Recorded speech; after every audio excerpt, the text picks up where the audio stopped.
Police rescue abducted victim in Zamfara mosque attack. Daurawa steps down as Kanu Hisbah commander. Kanu conjoined twin girls separated in Saudi Arabia. And on the foreign scene, 11 hospitalized after London apartment fire. Hello and welcome to Trust TV's news update. I am Chiamaka Mwafo.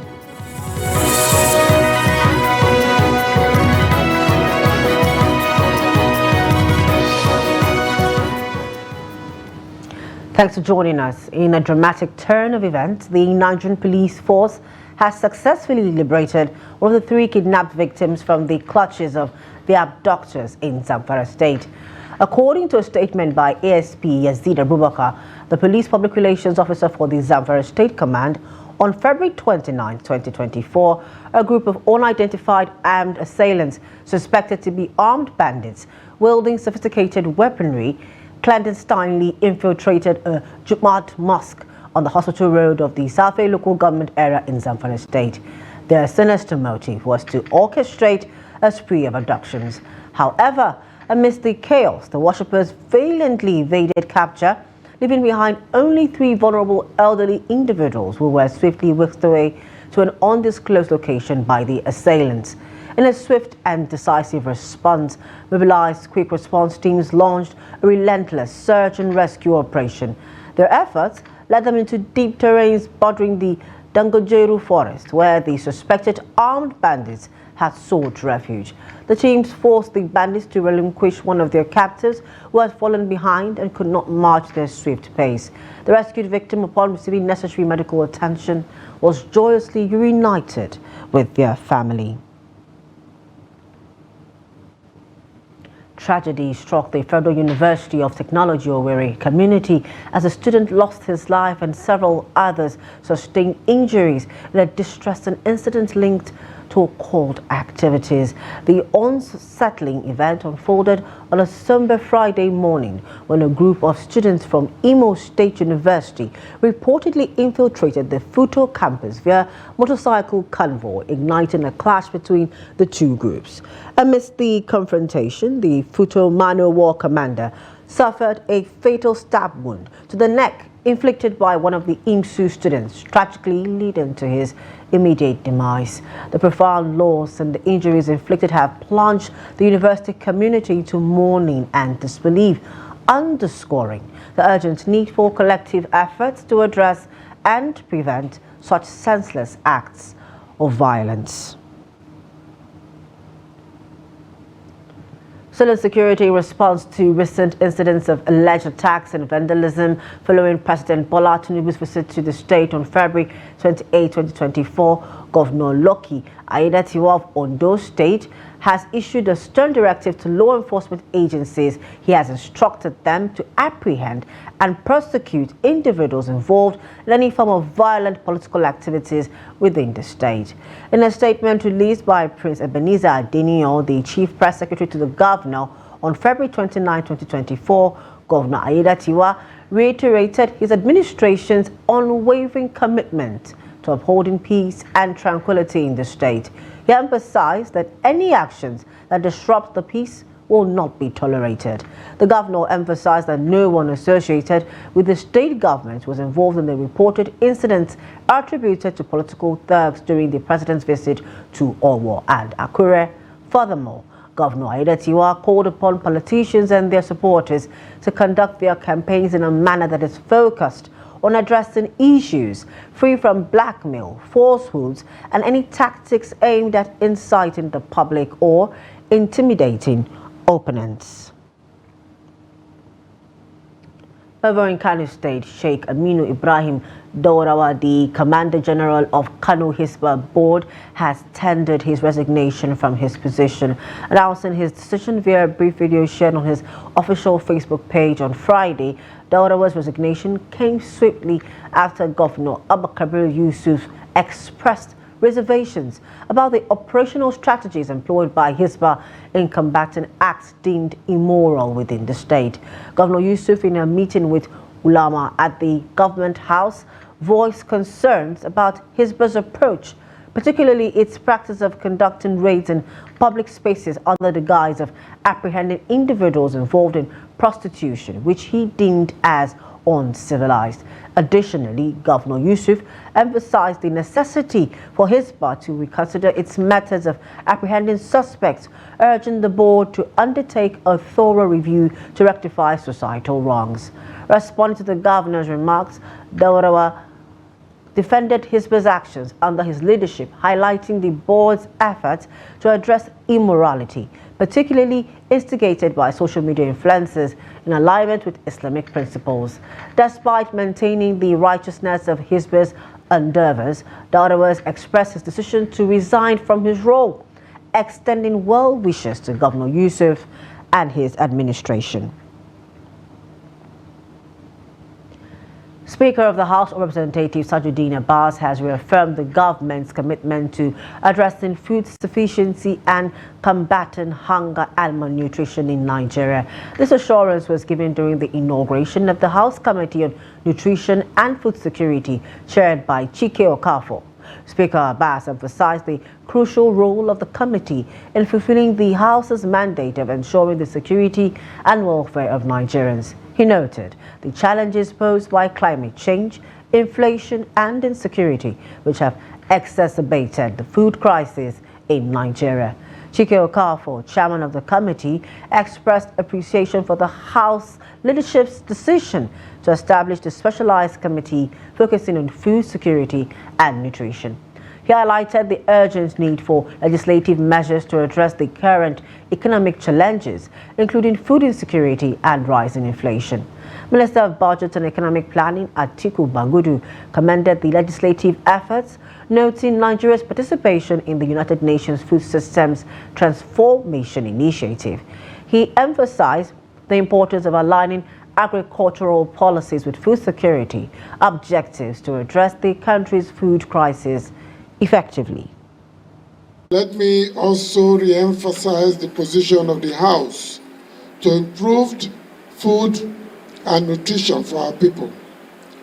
In our resolve as a House to tame hunger and malnutrition, pursue food security and sustainable development, we prioritize agricultural development as a key legislative agenda based on our strong belief that the agricultural sector is a critical factor in growing the nation's economy and scaling down poverty rates. This is more worrisome in the context of reports that most farmers in neighboring border states now prefer to sell their produce to markets outside the country to earn more than they would have earned selling them within Nigeria on account of currency fluctuation.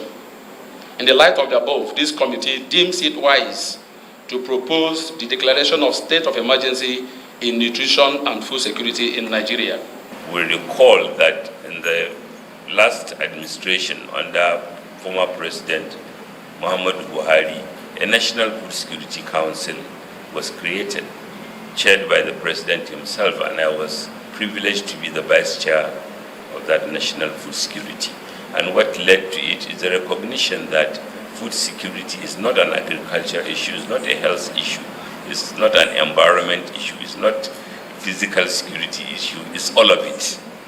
And you need to have stakeholders around the table so that we can appreciate, we can do better. And the same thing with nutrition. Now, a team of medical experts at the King Abdullah Specialist Children's Hospital in King Abdulaziz Medical City, Riyadh, has achieved a remarkable feat by successfully separating Nigerian co-joined twins Hassana and Husseina.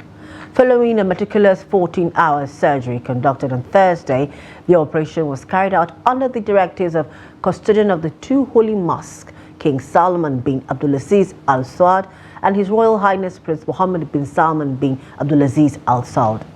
Crown Prince and Prime Minister, according to Mohammed Al Shahabi, press attaché at the Saudi Embassy in Abuja. The procedure, which commenced on Thursday morning, was a culmination of thorough planning and execution by a dedicated team of medical professionals. The twins, who arrived in Riyadh on October 31st, 2023, underwent extensive examinations that revealed shared areas in the lower abdomen, pelvis, lower spine, and lower spinal nerves.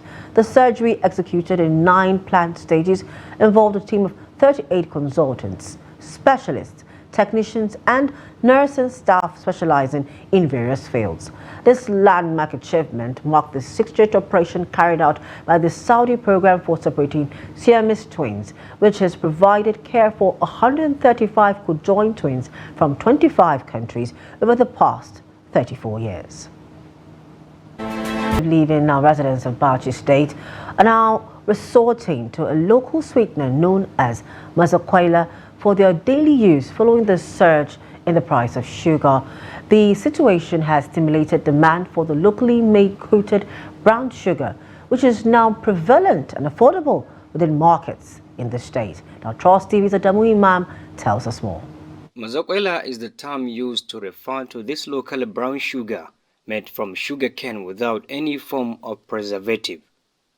The demand has revived economic activities at the local processing communities, thereby creating job opportunities for teeming unemployed youths. The product now attracts high patronage from consumers within various communities due to how expensive processed sugar has become because of the prevailing economic situation in the country. I have turned to local brown sweetener because it is more affordable compared to the skyrocketing price of white sugar in our markets. It's becoming increasingly difficult to find white sugar for less than 100 naira. Moreover, the price of sugar has reached 300 to 400 naira per tin of milk.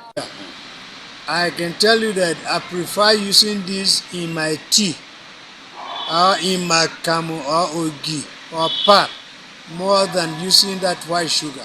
A vendor, Suleiman Abubakar, shares his experience on the level of patronage vis-a-vis the high cost of sugar in Nigerian markets, while a Bauchi-based nutritionist advised against overconsumption of the sweetener. We have noticed significant changes compared to previous years, particularly with the recent surge in the price of sugar. Many people who used to buy sugar for 50 naira and 100 naira from shops are now unable to find it at that price. However, local brown sugar available for 50 naira has become a viable alternative. Some individuals purchase large quantity and stockpile it at home for domestic consumption, as it provides a satisfactory substitute. Each and every individual has a specific daily requirement for both calorie, that is carbohydrate, protein, fat, and water. So people should not exceed their daily recommended allowance. The way you are taking this white sugar, that is the same way you are taking this mazakwela. But only that this mazakwela, there are some nutrients, essential nutrients that is being intact, means that it's not undergoing refined thing. But it's not a yardstick that people should take it the way they feel like it. They have to minimize it. Visited one of the local processing farms in Tafawa Balewa local government area to see how this mazakwela is processed for human consumption. That we do first, and don't forget the fact that the absence of energy, that has bedeviled the country, has been an impediment not only to agricultural industries but virtually to every aspect of production. The process where we use what do you call it? The hay from, or rather, the stock from the processed sugar cane to burn. Tukur also called on governments at all levels to invest in brown sugar processing for export, economic growth, as well as sustainability of the product. The liquid sugar cane for condensation. It shouldn't have been like that. This is one of the best feed that you can give to your livestock. One of the best. Very rich in everything that you can think of for the growth of your domesticated animals. The demand of the product keeps increasing with each passing day, leading to scarcity even at wholesale points within metropolis. Adamu Imam, Trust TV News, Bauchi. Over in Delta State, the government has acknowledged the concerning discoloration of the river in Ukunzu community situated in the Anyocha North Local Government area After receiving reports from the community, a sample of the affected water has been diligently collected and sent to the laboratory for comprehensive testing. This alteration has not only impacted the visual appeal, but has also caused vegetation in the vicinity to wither and dry up. While speculations initially pointed towards coal mining activities conducted by Mosra Energy Limited as the likely culprit, the company has vehemently denied any involvement. Instead, they attribute the river's discoloration to the laterite employed by New Map for erosion control efforts 3 years prior. Addressing the concerns raised by the community, the State Commissioner for Environment, Jamani Ejiro, assured residents during a statement in Asaba, the state capital, that thorough water and effluent analysis are underway. The aim is to pinpoint the exact cause behind the alarming coloration of the river in Upunzu. Ejiro emphasized the significance of this investigation, especially in light of petitions from Upunzu indigents implicating Mosra Energy Limited in the pollution saga. The government remains committed to uncovering the truth and ensuring the well-being of all affected residents and the environment.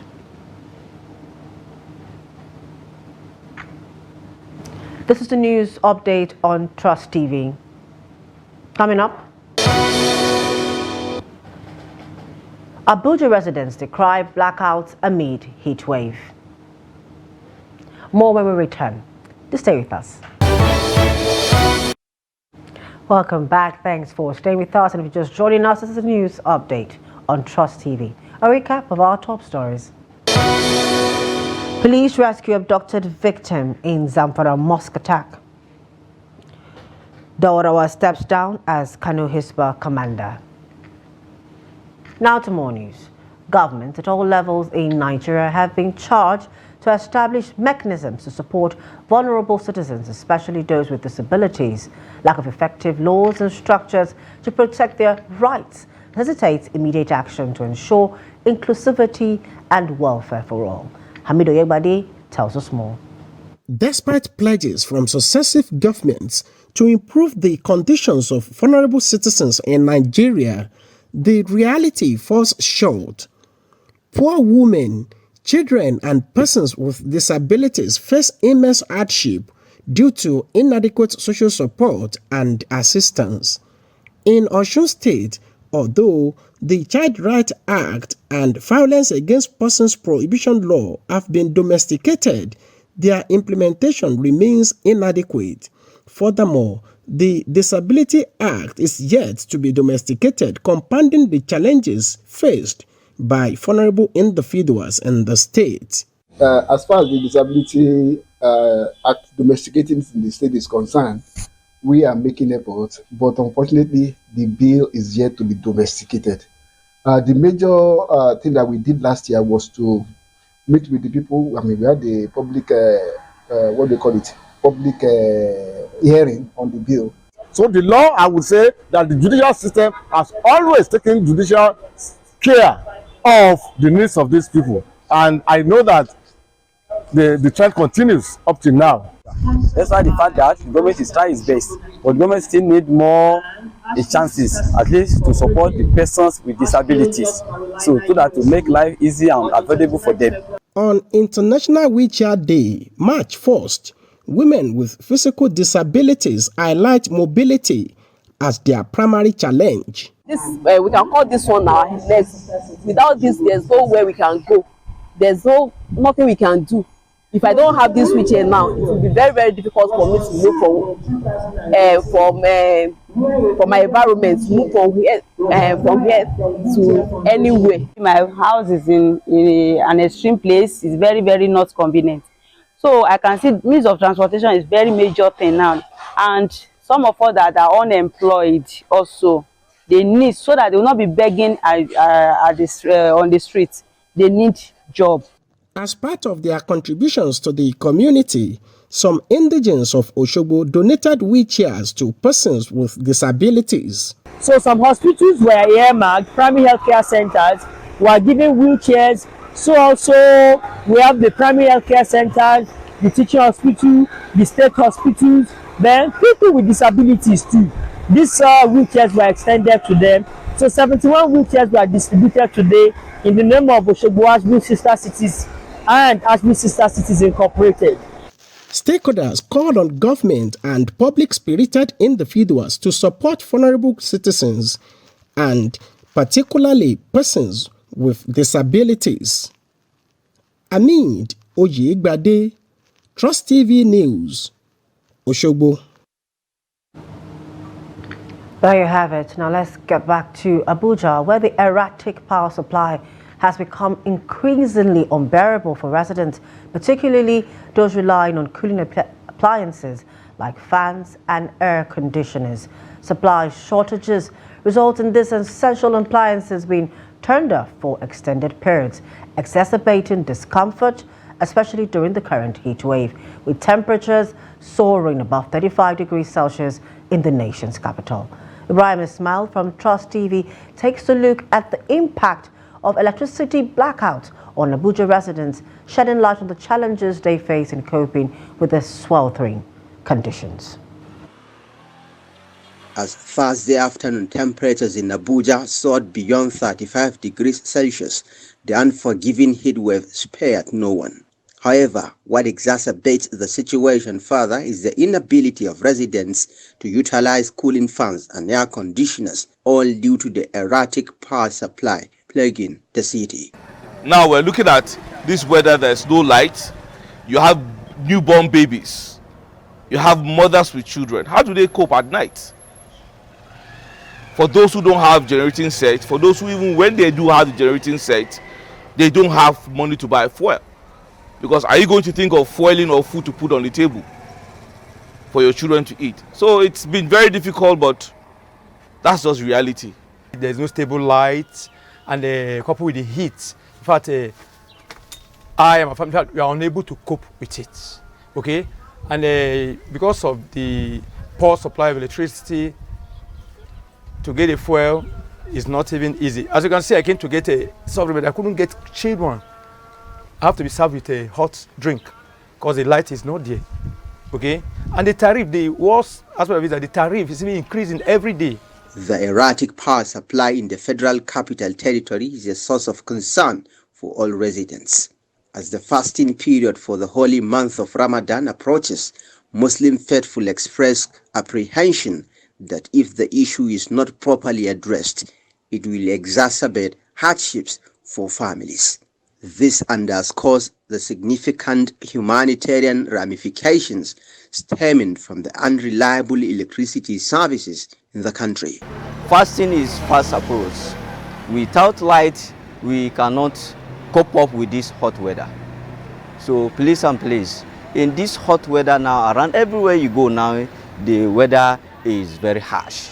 It's not friendly at all. So for that, in that case, we are pleading to the authority to help us to make a constant power supply for us.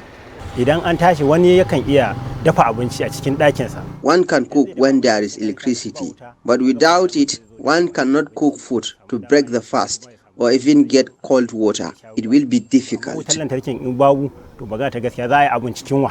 Meanwhile, the Abuja Electricity Distribution Company has attributed the ongoing power outage in the city to a fault affecting the supply feeder and a recent attack by vandals on transmission lines.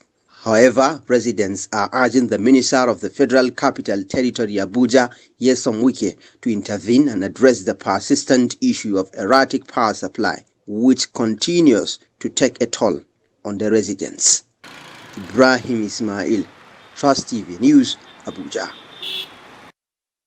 Hopefully the issue is resolved immediately. Now let's move away from Nigeria, where a significant fire erupted at a residential building in London's upscale South Kensington neighborhood during the early hours of Friday, resulting in 11 individuals being hospitalized and approximately 130 evacuated, according to fire officials. Firefighters from 15 fire engines and around 100 personnel rushed to the scene at Emperor's Gate, a terraced house converted into apartments near the Natural History Museum in southwest London. Upon arrival, half of the ground floor of the 5-story building was already engulfed in flames, with the fire spreading rapidly to the upper floors and roof. Station Commander Steve Collins, overseeing operations at the scene, stated the crews are working tirelessly to contain the blaze and prevent it from spreading to adjacent buildings. 5 individuals were rescued using ladders, while approximately 130 residents were evacuated from the affected property and neighboring buildings. The London Fire Brigade reported that around 11 people received treatment for smoke inhalation and were subsequently transported to the hospital for further evaluation.